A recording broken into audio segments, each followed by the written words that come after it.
Well, thank you, Madam Chairman. I very much appreciate your willingness and Senator Casey's willingness to let me participate in this hearing. As Senator Collins mentioned, she and I co-chair the Diabetes Caucus, and we have heard dramatic concerns from people with type 1 and type 2 diabetes across this country about the rising costs of insulin prices. In Medicare patients alone, annual out-of-pocket costs for insulin have more than quadrupled since 2007. And it's not just seniors, as we all know. The skyrocketing cost of insulin is a matter of life and death for diabetic patients of all ages. Many of those patients who have tried to ration their insulin because they can't afford its high cost.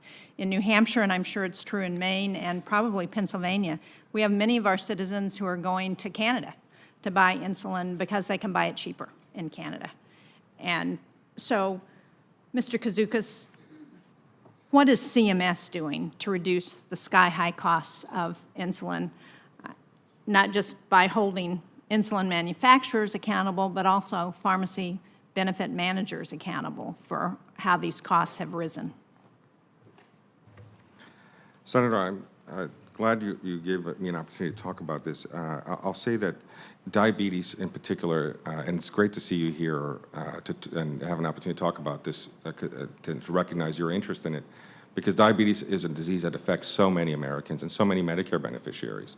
And while it affects so many people, I can tell you that it also seems to affect every person in a different way.